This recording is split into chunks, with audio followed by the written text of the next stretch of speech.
नमस्कार। न्यूज उत्तर प्रदेश के पॉडकास्ट खबर दिन भर में आपका स्वागत है। तारीख 7 अक्टूबर, दिन गुरुवार। मैं आपके साथ अनुराधा। आइए शुरुआत करते हैं आज के मुख्य समाचारों से।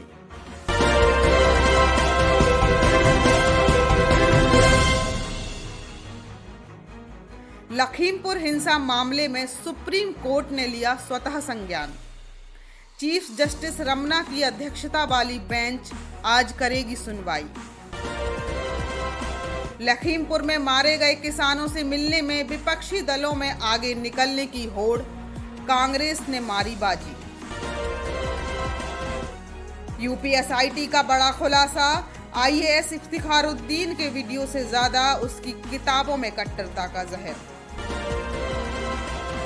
लखीमपुर कांड पर उमा भारती ने साधा प्रियंका गांधी पर निशाना, कहा कांग्रेस को बोलने का हक नहीं। अखिलेश यादव और सतीश मिश्रा मिलेंगे पीड़ित किसान परिवारों से, हरीश रावत की हजारों गाड़ी ले जाने की है योजना। ये थे आज के मुख्य समाचार और अब खबरें विस्तार से।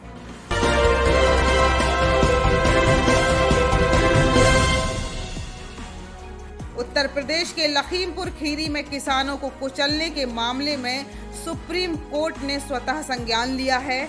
आज चीफ जस्टिस एनवी रमन्ना की अध्यक्षता वाली 3 जजों की बेंच इस मामले की सुनवाई करेगी। इस केस का title violence in Lakhimpur Kheri leading to loss of life रखा गया है। जस्टिस सूर्यकांत और हिमा कोहली भी बेंच के सदस्य हैं। मामले में अभी तक किसी की गिरफ्तारी नहीं हुई है। लखीमपुर खीरी जिले के तिकोनिया क्षेत्र में रविवार को भड़की हिंसा में 4 किसानों समेत 8 लोगों की मौत हो गई थी। इस मामले में केंद्रीय गृह राज्य मंत्री अजय मिश्रा के बेटे आशीष मिश्रा समेत कई लोगों के खिलाफ मामला दर्ज किया गया है। हालांकि किसी की भी गिरफ्तारी नहीं हुई है। दरअसल अजय मिश्रा के पैतृक गांव में दंगल का आयोजन किया गया था। इस कार्यक्रम में यूपी के उप मुख्यमंत्री केशव प्रसाद मौर्य को शामिल होना था। मंत्रियों के विरोध में किसानों ने प्रदर्शन का आयोजन किया। किसान संगठनों का आरोप है कि जब किसान तिकोनिया क्षेत्र में प्रदर्शन कर रहे थे, तभी अजय मिश्रा के बेटे की गाड़ी किसानों को रौंदते हुए आगे बढ़ गई। इसके बाद हिंसा भड़क उठी। पूरे मामले में 4 किसानों समेत 8 लोगों की जान चली गई। इस मामले की जांच उत्तर प्रदेश पुलिस कर रही है। विपक्षी दलों का कहना है कि पुलिस आरोपियों को गिरफ्तार न करके बचा रही है। उनकी मांग है कि पीएम मोदी गृह राज्य मंत्री अजय मिश्रा को बर्खास्त करें। इस बीच बुधवार को नेताओं का लखीमपुर जाने का सिलसिला दिन भर बना रहा। सरकार द्वारा अनुमति दिए जाने के बाद कांग्रेस नेता राहुल गांधी, छत्तीसगढ़ के सीएम भूपेश बघेल, पंजाब सीएम चन्नी और मुकुल वासनिक के साथ लखनऊ एयरपोर्ट पर थोड़े विरोध के बाद सीतापुर पहुंचे।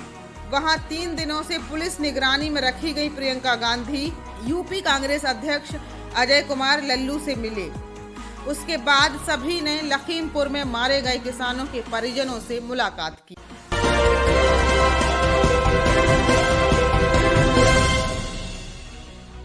लखीमपुर खीरी में हुई घटना को लेकर यूपी की सियासत में अभी भी उबाल है। विधानसभा चुनाव नजदीक हैं, ऐसे में विपक्षी दलों में इस मौके को भुनाने की होड़ लगी हुई है।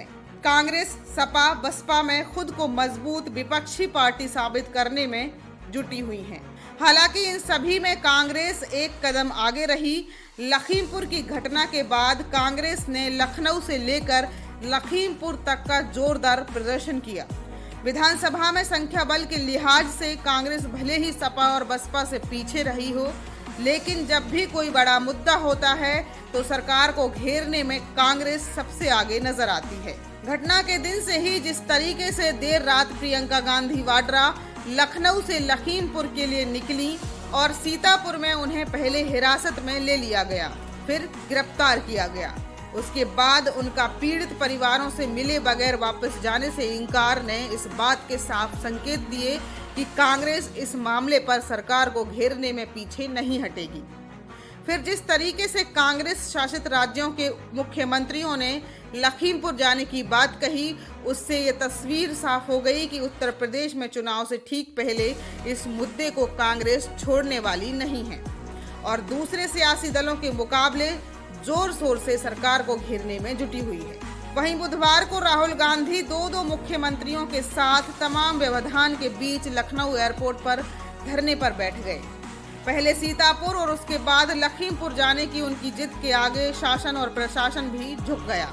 इससे साफ पता चलता है कि कांग्रेस ने लखीमपुर खीरी की घटना को लेकर अपनी जो रणनीति तैयार की थी, उसके आगे न केवल प्रशासन बल्कि तमाम दूसरे सियासी दल भी चित नजर आए। घटना के दूसरे दिन भले ही लखनऊ में अखिलेश यादव ने अपने आवास के बाहर धरना दिया हो, फिर लगभग 3 घंटे तक इको गार्डन में वो अपने समर्थकों के साथ बैठे रहे हों, लेकिन पीड़ित परिवारों के बीच उनसे पहले कांग्रेस के बड़े नेताओं ने पहुंचकर ये बताने की कोशिश की है कि उत्तर प्रदेश में अगर कोई सरकार के खिलाफ लगातार खड़ा है, आंदोलन कर रहा है, तो वो है कांग्रेस। क्योंकि राहुल गांधी और प्रियंका गांधी वाड्रा की पीड़ित परिवारों से मुलाकात के बाद दूसरे सियासी दलों को लग रहा है कि शायद उनसे कहीं चूक हो गई। हालांकि ये कोई पहली घटना नहीं है जहां राहुल गांधी और प्रियंका गांधी वाड्रा तमाम रोक के बावजूद भी दूसरे सियासी दलों के लोगों से पहले पीड़ित परिवारों के दर्द को बांटा है। इससे पहले चाहे उम्भा की घटना हो या फिर हाथरस की, जिस तरीके से कांग्रेस ने सरकार को वहां भी घेरा था, उससे एक बात तो साफ है कि कांग्रेस रणनीतिकार इसी के सहारे 2022 के विधानसभा चुनाव से पहले खुद से आगे दिखाने में तो कुछ हद तक सफल नजर आ रहे हैं। किसानों से मिलने के बाद प्रियंका और राहुल गांधी ने कहा, मेरे संघर्ष का कोई मतलब नहीं है, इनको न्याय मिलना चाहिए। नहीं देगा और जब तक अपराधियों का गिरफ्तार नहीं किया। सबसे बड़ा सवाल ये है कि किसानों को यहाँ मारा गया, वो सबसे बड़ा सवाल है। सरकार उस सवाल के लिए हम यहाँ आए हैं। सरकार प्रियंका को बंद कर दिया, उसे कोई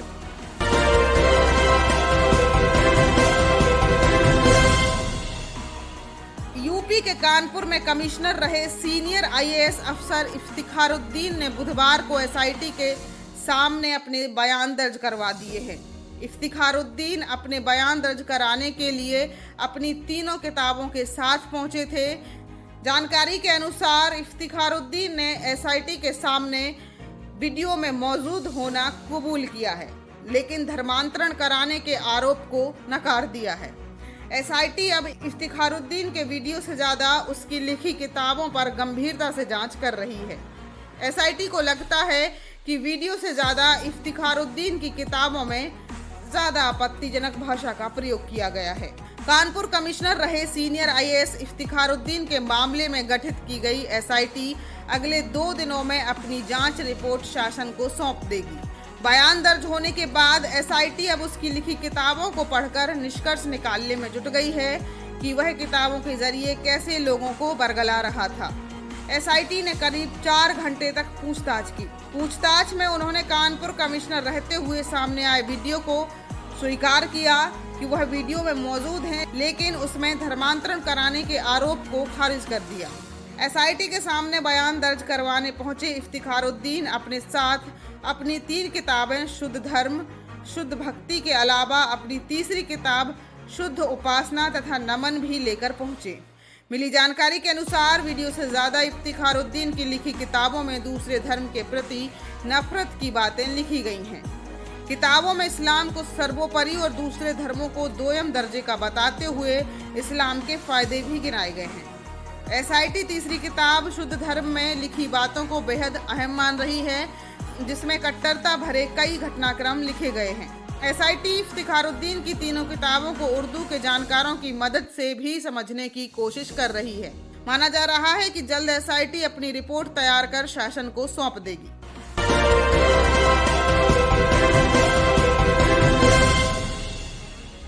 मध्य प्रदेश की पूर्व मुख्यमंत्री उमा भारती ने लखीमपुर की घटना को लेकर सीधे प्रियंका गांधी वाड्रा पर कटाक्ष किया है और समाजवादी पार्टी पर भी निशाना साधा है।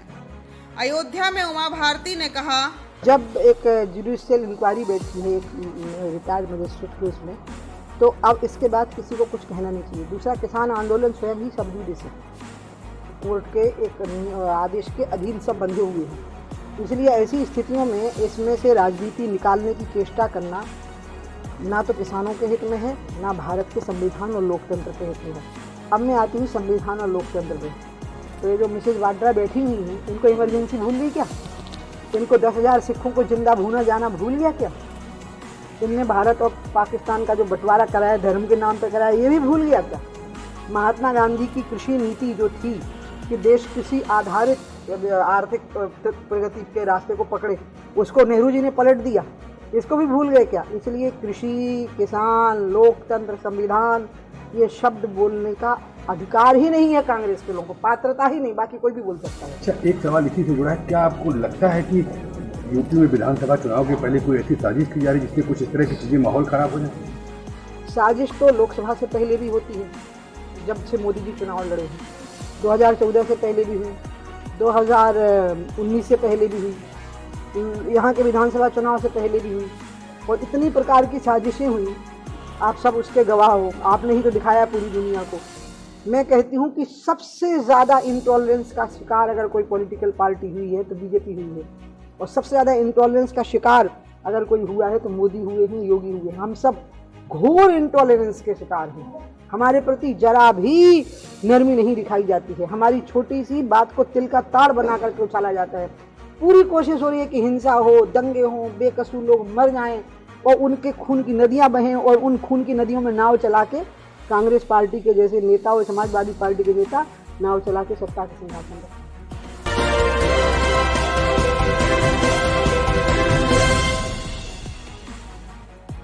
बुधवार को कांग्रेस नेता राहुल गांधी, प्रियंका, केसी वेणुगोपाल, पंजाब के सीएम चरणजीत सिंह चन्नी और छत्तीसगढ़ के मुख्यमंत्री भूपेश बघेल ने लखीमपुर खीरी हिंसा के पीड़ित परिवार के सदस्यों से मुलाकात की। आज भी लखीमपुर खीरी में सियासी जमावड़ा होगा। उत्तर प्रदेश के पूर्व मुख्यमंत्री अखिलेश यादव लखीमपुर खीरी जाएंगे। लखीमपुर घटना के विरोध और किसानों के समर्थन में आज नवजोत सिंह सिद्धू के साथ यूपी के लखीमपुर खीरी हजारों गाड़ियों का काफिला जाएगा। प्रगट सिंह ने इस बात की जानकारी दी। पूरे पंजाब से लोग इस काफिले में पहुंचेंगे। पंजाब कांग्रेस के कार्यकर्ता नवजोत सिंह सिद्धू के साथ लखीमपुर खीरी जाएंगे। काफिले में पंजाब भर के कांग्रेस के सीनियर नेता भी शामिल होंगे। मोहाली से डेरा बस्ती और फिर बरवाला होते हुए हरियाणा से गुजरते हुए यूपी तक सफर करेंगे। कांग्रेस नेता दीपेंद्र सिंह ने कहा कि अगर रास्ते में हरियाणा पुलिस या फिर यूपी पुलिस में से कोई भी उन्हें रोकता है तो वो वहीं पर प्रदर्शन करेंगे। किसानों के समर्थन में और कांग्रेस के बड़े नेताओं की गिरफ्तारी के विरोध में भी आज हरियाणा कांग्रेस के बड़े नेता पानीपत से लखीमपुर खीरी जाएंगे। हरियाणा कांग्रेस प्रभारी विवेक बंसल, प्रदेश अध्यक्ष कुमारी सैलजा, नेता प्रतिपक्ष भूपेंद्र सिंह हुड्डा समेत तमाम कांग्रेस के बड़े नेता विधायक लखीमपुर खीरी जाएंगे। उत्तराखंड के पूर्व सीएम हरीश रावत ने कहा कि 1000 गाड़ियों से पार्टी नेता और कार्यकर्ता आज रामनगर से हिंसा प्रभावित लखीमपुर खीरी जाएंगे।